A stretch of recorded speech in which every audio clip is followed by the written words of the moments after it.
C'est au pied des Alpes, à Grenoble, entre ville et montagne, que s'est déroulée la 22e édition des Journées nationales des technologies de communication hospitalière organisées par Atos. Alors cette année, on ouvre le système d'information hospitalier au système d'information des territoires de santé. Puisque jusqu'à présent, les hôpitaux travaillaient, on va dire, plus ou moins dans leur coin, échanger des données entre services.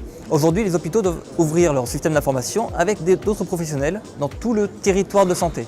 Voilà, on parle de territoire, ce n'est pas cloisonné à une région ou un département. Ce sont des établissements qui décident de travailler ensemble, des professionnels qui travaillent ensemble. Donc le système d'information s'est étendu à ces territoires. Voilà, donc on ne parle plus beaucoup de SIH, mais plutôt de SIT. Le jeudi 17 octobre, ces 22e journées sont ouvertes par le président d'Atos, mais aussi les représentants de la ville et du CHU de Grenoble et les représentants de l'Agence régionale de santé et de la Direction générale de l'offre de soins.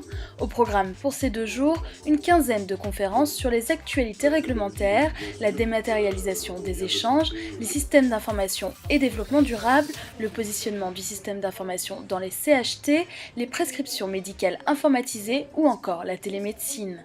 Cette année, nous présentons aux Journées Atos à Grenoble 2 expériences innovantes que sont mon dossier en ligne, l'accès web pour le patient et l'accueil du patient depuis une borne dans l'établissement. Pour cela, nous sommes accompagnés de Bruno Lavert, qui est directeur des services informatiques du centre hospitalier de Beauvais, sur lequel les projets ont été mis en œuvre et sont en production. C'est un salon dans lequel nous échangeons avec les industriels, les partenaires, mais également nos adhérents et nos clients sur des projets qu'on leur propose et qu'on leur met à disposition. Des projets et surtout des services techniques, des services proches du patient, des services pour faciliter la vie du patient, des services innovants. Si nous sommes ici, dans ce congrès Atos, c'est que nous avons voulu vraiment revenir vers différentes personnes, différents utilisateurs, pour montrer qu'un partenariat est possible et qu'il peut être efficace. Nous n'avions pas de solution jusqu'à maintenant, ou tout au moins nous étions obligés de combiner diverses solutions avec des interfaçages, avec tout un tas de systèmes qui étaient très lourds et qui nous obligeaient in fine à travailler à la main. Alors l'informatique qui se termine par du papier, c'est quand même un peu dommage.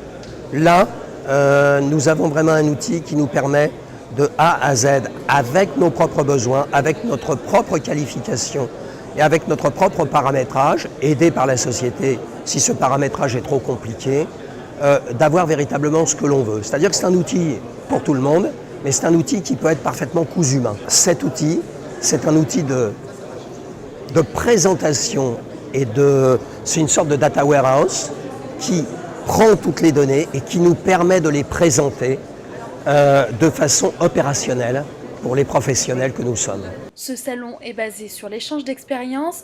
Il accueille plus de 200 professionnels qui viennent de toute la France. Un des intérêts d'Atos, c'est qu'on a un peu tous plus ou moins les mêmes problématiques et on essaie de les résoudre plus ou moins bien, évidemment. Et lorsqu'on trouve quelque chose qui fonctionne et qui répond à peu près, on essaie de le partager. Alors évidemment, suivant la taille de l'établissement, le même outil peut répondre, mais il ne sera pas forcément utilisé de la même manière. Mais typiquement, la solution que je présente, effectivement, est adaptable sur la majorité des établissements de santé, évidemment.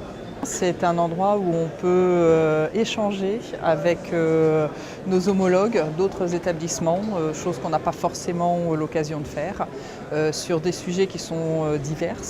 Et ça permet de capitaliser ou d'essayer de récupérer des bonnes pratiques et des bonnes, on va dire, des choses qui ont été bien mises en œuvre dans les établissements et qu'on peut récupérer pour notre propre établissement, ce qui est très important.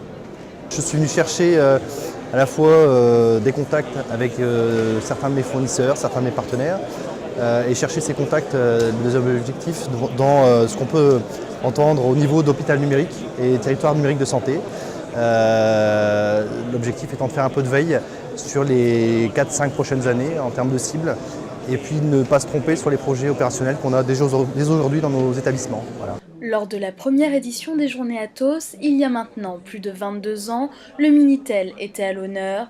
Depuis, le salon a su évoluer et pour certains visiteurs qui sont fidèles à cet événement depuis longtemps, les Journées nationales des technologies de communication hospitalière n'ont fait que s'améliorer au fil des années. Ces journées évoluent par la richesse, je dirais, des expériences qui sont partagées. Je pense qu'aujourd'hui, on voit des expériences de plus en plus abouties. Avant, on était peut-être plus dans des projets. Aujourd'hui, c'est vraiment des retours d'expérience que l'on a, avec effectivement des démarches qui permettent aujourd'hui de dégager toute une méthodologie et puis aussi qui permettent de voir que des produits sont aboutis, des solutions sont abouties et des produits qui ont aussi une envergure régionale, chose qui était peut-être moins évidente il y a quelques années. 32 exposants sont présents pour ces 2 jours d'échange, un événement incontournable pour beaucoup d'entre eux.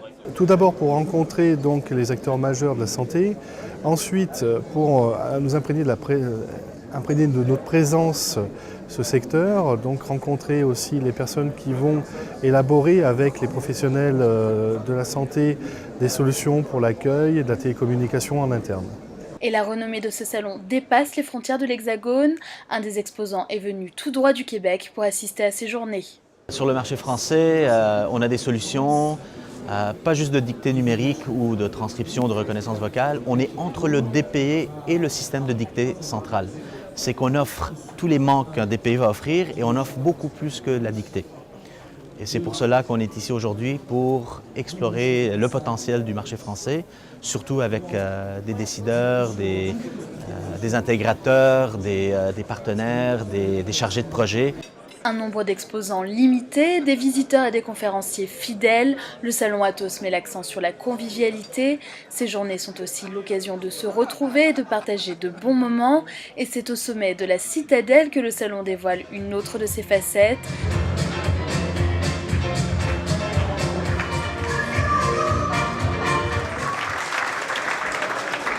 Cette année, le thème est « Les bronzés font du ski », maquillage, surf des neiges, spectacle ou encore quiz.